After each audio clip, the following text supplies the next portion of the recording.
Ladies and gentlemen, the ringing of that phone bell means mystery, adventure. Nero Wolfe's office, Archie Goodwin speaking. Yes? Yes, I know that in 48 hours it's going to be Christmas, but who is this? Who? Look, I'm a big boy now, so... Okay. Tonight at 8. Goodbye. What the devil was that? This may come as a shock to you, Mr. Wolfe, but that was Santa Claus. You been drinking? Uh-huh, the usual, milk. He's coming to see you at 8. He's got a problem. Indeed. It seems that some low, not to mention murderous character is going around slaughtering Santa Clauses.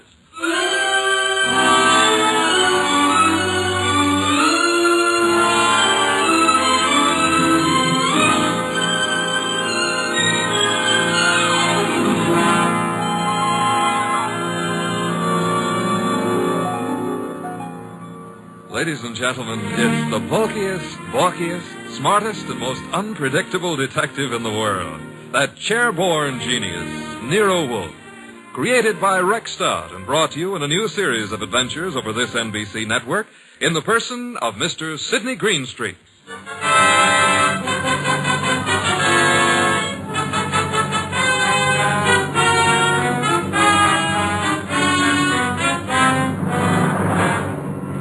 It began earlier than 8, however, the case of the slaughtered Santas. It began, to be precise, on the corner of 34th Street and Carlisle. The hour was close to 6, the weather cold, the sky dark. How you doing, Santa? I'm freezing to death, officer. It's a cold day. You packing up? Yeah, I guess so. Not many people around anymore. Oh, heading for home and dinner. How was the collection? Well, I don't need no armored car, but a few dozen kids are going to have something for their Christmas stockings. Your competition, the guy in the opposite corner, is already screaming. Probably got low blood pressure. Yeah, give me a hand to get the collection pot off the chains, eh? Sure, there you go. Yeah, thanks. Yeah, I'll just walk you down the block. Got a phone in. Okay, fine. One Santa's still left. Wonder what he's waiting for. Santa Claus. Well, watch yourself going down those chimneys tonight, eh? Sure. Well, I'll cut across the avenue here. Be seeing you. Hey, that car coming down the street. Got its lights out. Look out!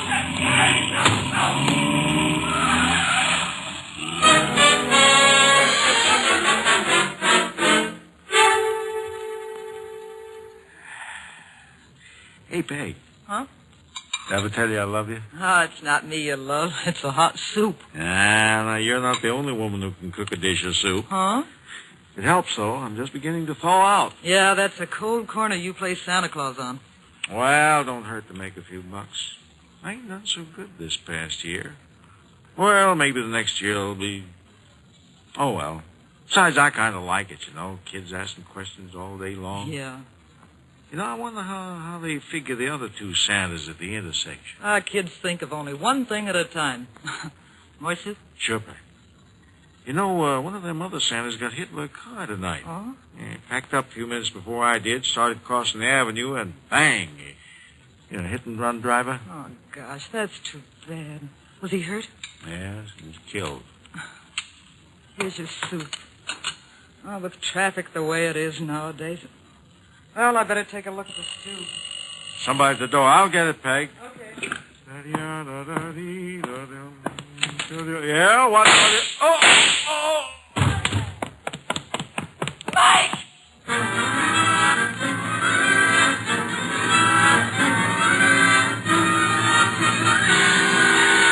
Wolfe?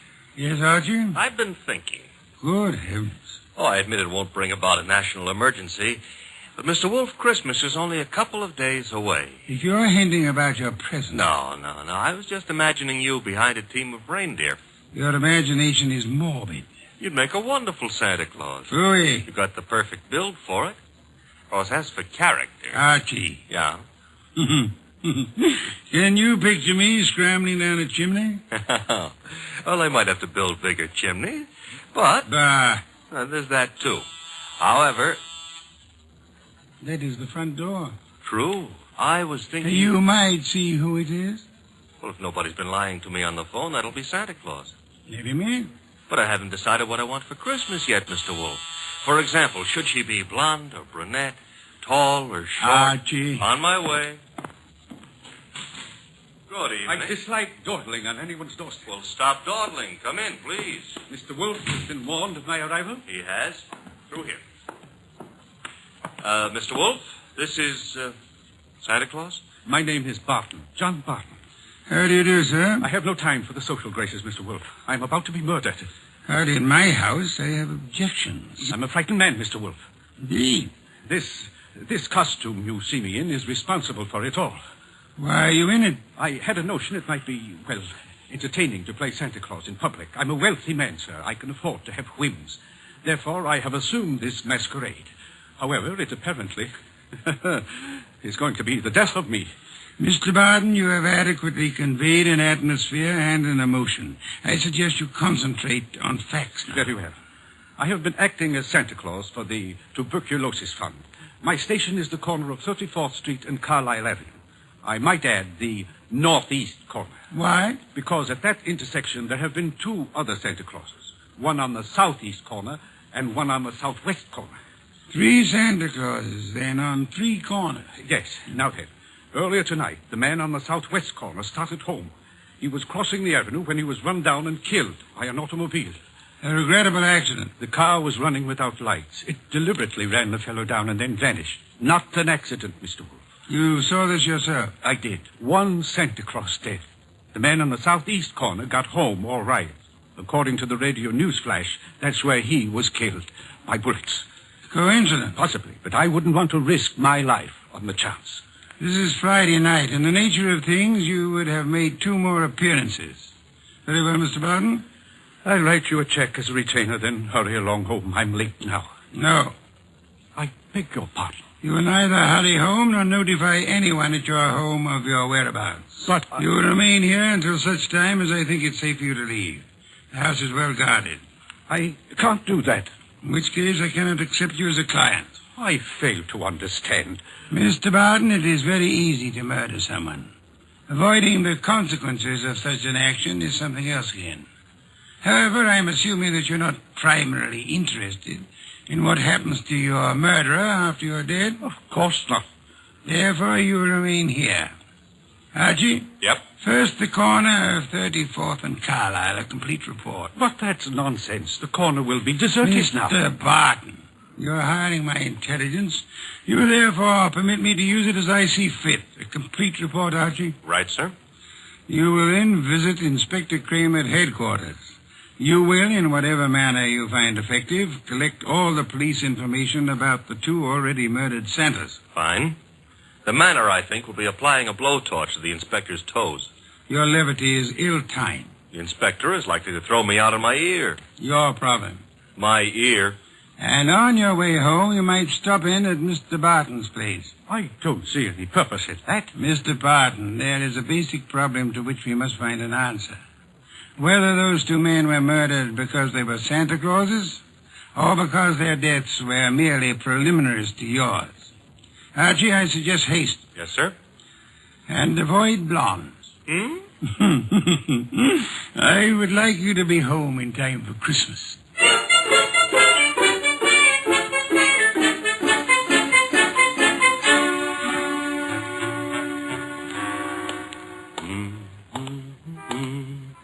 Hey, Bud. Yeah? Got the price of a cup of coffee? You sure you mean coffee? Either you're gonna dig it up or you ain't. Never mind the questions about my personal affairs, see? Oh, I apologize. Here. 2 bits. Thanks. You're welcome. Don't let me keep you. You're not. 34th and Carlisle, huh? During the day filled with milling throngs? Hey, that's a nice phrase. I'll have to remember it. Milling throngs. And now, desolate and deserted. Well, that's life. Is that a fact? That's philosophy. Yeah? Well, for 2 bits, I don't have to listen to no philosopher, see? Good night, Bud.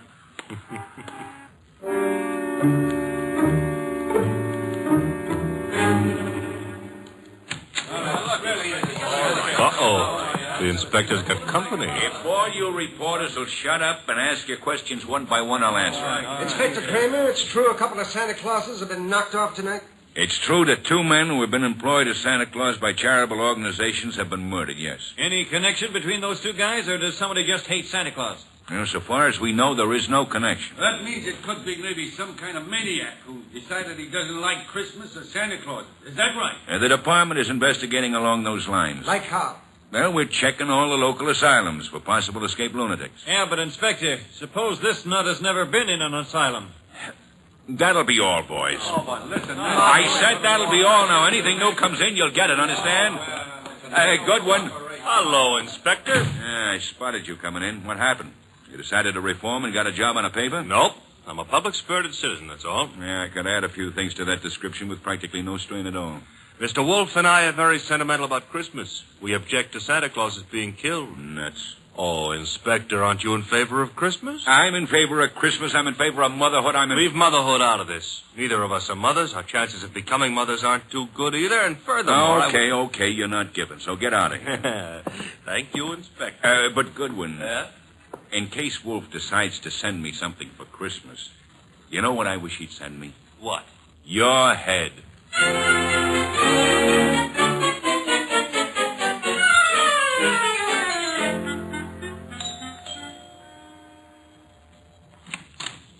Well, Oh. now I know what I want for Christmas. What did you say? I said my name is Goodwin and it's cold on your doorstep. Oh, I'm sorry. Come in. Mm-hmm. You didn't mention your name. I'm Laura Barton. Mrs. Laura Barton? No, Fine. That is, what relation are you to John Barton? his niece. Why do you ask? Oh, you've got a beautiful voice. All this marble and no butler? I don't know where Pleasant is. He should be here. Have him shot at sunrise. Oh, Laura. Wayne, this is Mr. Goodwin. I never heard of him. What does he want? Well, I don't know. Wayne what? Stevens? Uh-huh. Friend of Mr. Barton? Half-brother, but we seem to be doing all the answering. How about your answering some questions, Goodwin? I'll try. Come into the library.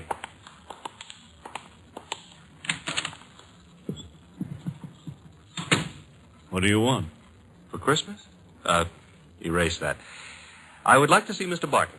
He's not home. Where is he? Don't you know? I wouldn't have come here asking for him if I did, would I? I suppose that's true. What did you want with him? Conversation. About? Anything. You see, I like to talk to rich men. Are you rich? I can't play the piano either. You could always learn. But being rich is harder, I found it. Mr. Goodwin, you must have some reason for coming here, some reason concerning Uncle. Laura, you're being imaginative. Well, Uncle is late. He's probably still on that street corner playing Santa Claus. He enjoys it. Why bother about I what... don't know, except... He's never been as late as this? Well, no. Not since he started that masquerade of his. Would you happen to know where the butler is?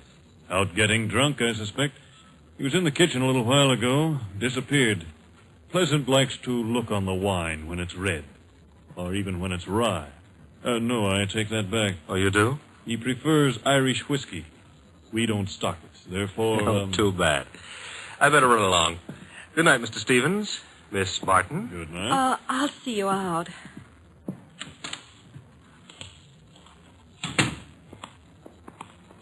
Prettiest butler I ever saw. Blonde. Now, old Dr. Tidmouse always said, beware of blondes because... Mr. Goodwin, Well, I'm waiting.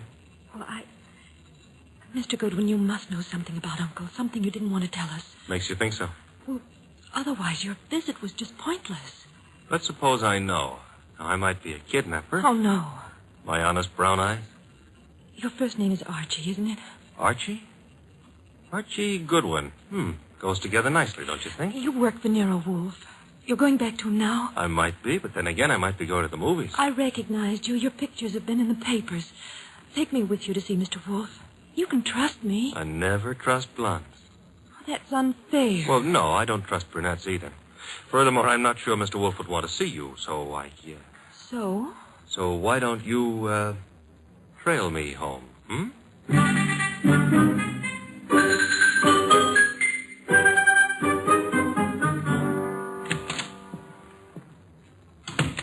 That you, Archie? Archie? Where's Santa Claus?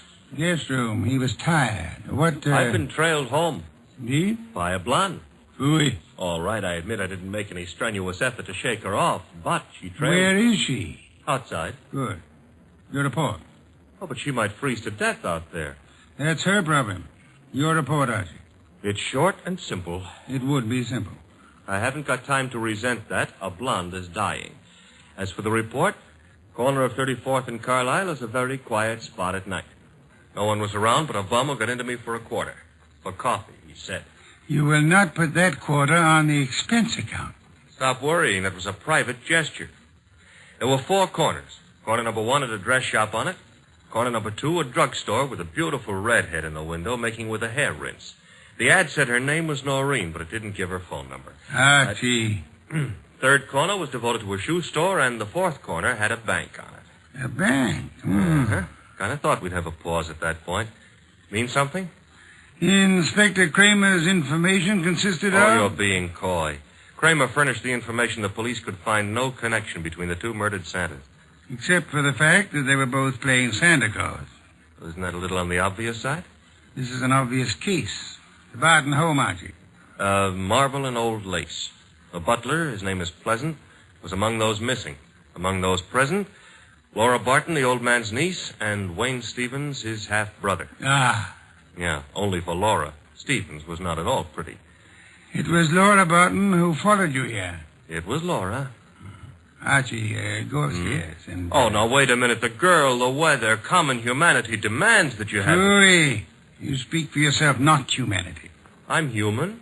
On occasion, a debatable point. Very well. Let her in. Oh, thanks. Laura, come in. Laura Barton, Mr. Wolfe. How do you do? How much money do you inherit on the death of your uncle? What?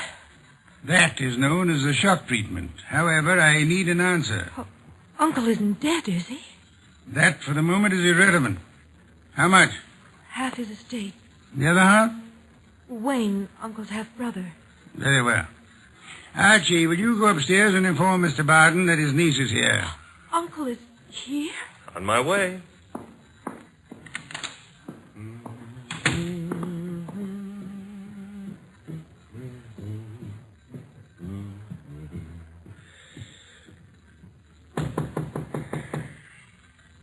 Yes? Archie, Mr. Barton. Come in. Mr. Wolfe would like you to come downstairs. I suppose he has a reason. Mm-hmm. A blonde reason, your niece. My niece? That's right. Hey, where'd you get that? A man of my wealth finds it safer to carry a revolver. But it's not safe to point it at people, especially for the people. Turn around, Goodwin. But, Mr. Barton, we're protecting you. By letting that girl into the house, if I had the time, I'd be amused. As it is...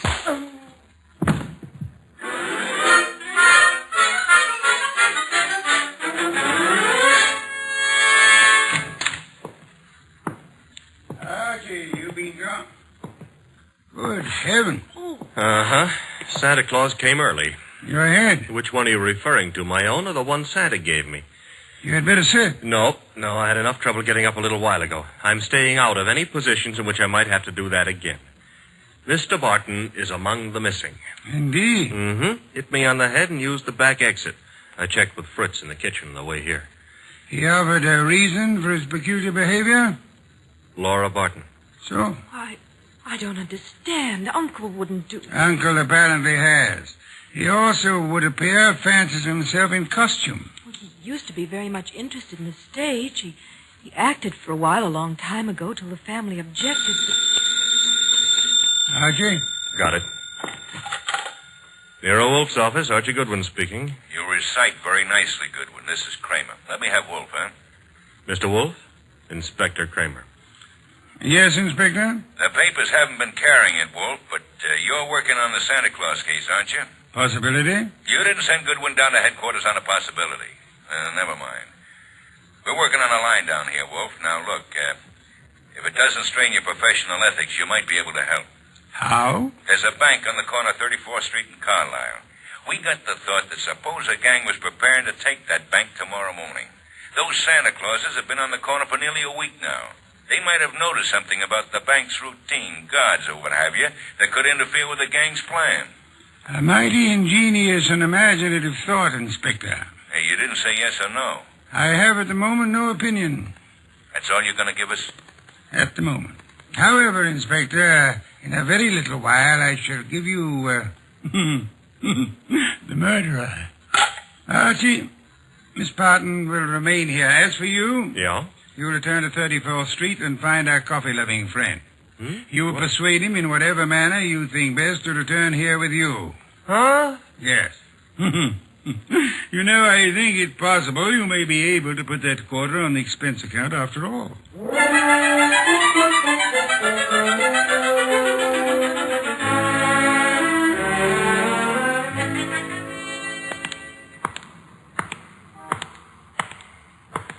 You. What? Oh. Why? I've seen you before. Yeah, I've learned to love the neighborhood. That's why it's going to break my heart. What is? Leaving it with you. With... It's sensitive about having guns pulled on me tonight. Let go of me, will you? Not until I... Let me go. Yeah. Will you? Gun looks in a lot better shape than you do. You're coming with me. Oh, where? Mr. Wolfe would like to see you. Nero Wolfe? Yeah. Well, why? He's trying to salvage a quarter.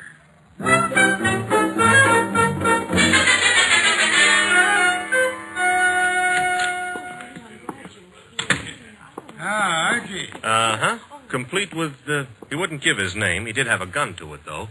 This one. Yes. Archie, you know Miss Barton, of course? Aye. And Mr. Stevens? He joined us a moment ago. Miss Barton thought she'd be happy if he were here. Hello, Stevens. That's not the only reason I came. My brother is still missing. I'm concerned. Yes. You, sir, will you sit down? Watching people stand makes me uncomfortable. I don't have to. You do. Archie is stronger than you are. All right. That's better. If you don't mind, Mr. Wolfe, I've never been here before, never met you. But you look as though you could handle things. I think my brother's been kidnapped. Possibility we shall have to consider. Miss Barton, perhaps you have a theory, too? Well, I don't know. Uncle's been behaving strangely for weeks now. In what way? Oh, I'm not sure. Wayne... Well, of course, John's always been a little peculiar, but I'm afraid I saw nothing especially strange, outside of this Santa Claus stunt, of course. I see. Miss Barton, your uncle played Santa Claus all week on one of the corners of 34th Street in Carlisle. I know. On two other corners, two other men indulged in the same activity. Those two other men are now dead. Oh, no. Well, wait. Mr. Wolfe, you mean they were killed by mistake for Barton? It is true that one man, made up of Santa Claus, looks very much like any other man similarly costumed. But the answer is no. One of the two men was shot in his home after he had removed his costume. Well, then, what connection? Miss Barton, in the event that you wanted to hide a tree, where would you hide it? Hide a tree? I wouldn't even begin to know. If you were very clever, you would hide it in a forest. If you wanted to hide a murder and were very clever, you would adopt the same principle. Wait. You mean that if someone wanted to kill Uncle and didn't want to be suspected, he'd... Go about murdering several people with an ostensible, if lunatic, reason. He would, let us say, go about killing Santa Clauses. I get it. Then people would think the man he really wanted dead for a special and private reason had been killed for something that didn't point to him. True. That was why two Santa Clauses were murdered tonight. The third Santa Claus, however, the real object of the murderer's attention, was luckier or suspicious. He fled. Do I have to hang around here and listen to all this? You do, my unwashed friend. Mr. Barton fled, and the murderer was in a quandary. He had, so to speak, invested in two murders merely to make the third one confusing. But he found himself unable to commit that third murder. He couldn't find his victim. Could he ask the police to do so? Hardly. But he might try to inveigle a private detective such as myself into the job. That makes sense, Mr. Wolfe, but why would my brother have deliberately fled from your house? I mean, he was protected here, so... But do I make myself clear? Very clear, Mr. Stevens. Archie, that gun you took from the dirty gentleman, you still have it? I still have it. Then would you mind pointing it at Mr. Stevens here until the police remove him?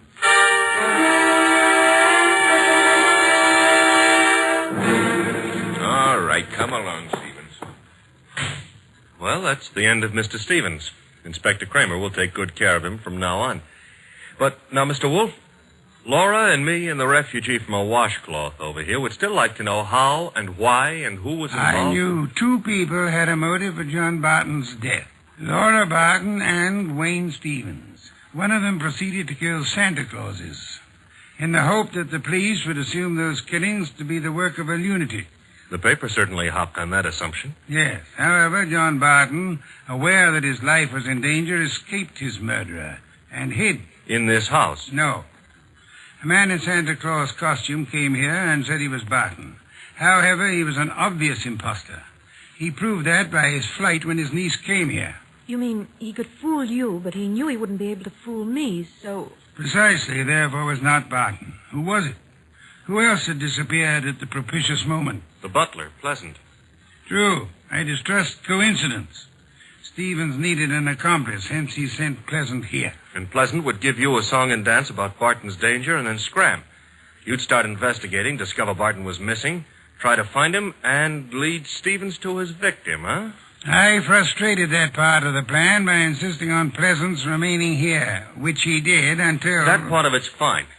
But how did you choose between Laura and Stevens? It was Stevens who knew, without being told, that Barton had been in this house and had fled from it. Yeah. You yourself mentioned that Stevens had only been here a moment, so you hadn't told him. Obviously, the butler phoned him as soon as he had hit you over the head and escaped. Furthermore, the butler masquerading as Barton had attempted to throw suspicion on Miss Barton. That convinced me of her innocence. Well, you've done it again, Mr. Wolfe, except for one minor detail. You're not very successful at irony, Archie. What minor detail? Where is Barton? In this house. Huh? When did that happen? You arrived home with the gentleman sitting near you. The bum? Wait a minute. This I ought to be able to figure out myself. Laura said Barton used to be an actor. That's item one, huh? Yes, Archie. Also, why is a supposed tramp hanging around a deserted intersection for handouts? The answer is he wasn't. He was keeping an eye out for trouble he knew was after him.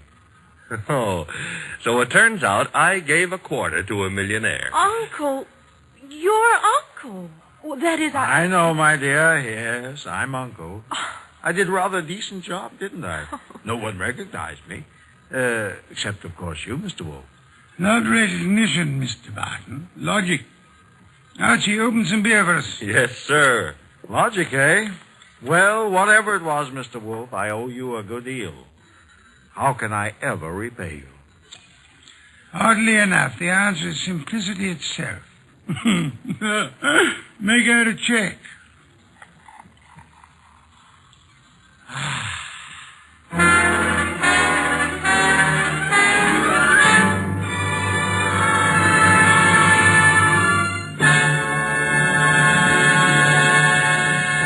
You have been listening to The New Adventures of Nero Wolfe, starring Sidney Greenstreet.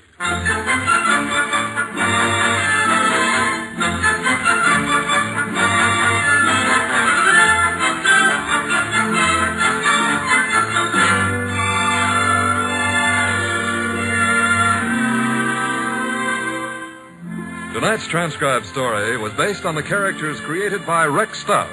This is an Edwin Fadiman program produced and directed by J. Donald Wilson. In the cast were Larry Dobkin as Archie Goodwin, and Howard McNear, Grace Lennard, Vic Rodman, Herbert Butterfield, Bill Johnstone, Gene Bates, and Bob Bruce. Next week at this same time, Nero Wolfe and Archie will bring you The Case of the Bashful Body. Don Stanley speaking. 3 chimes mean good times on NBC.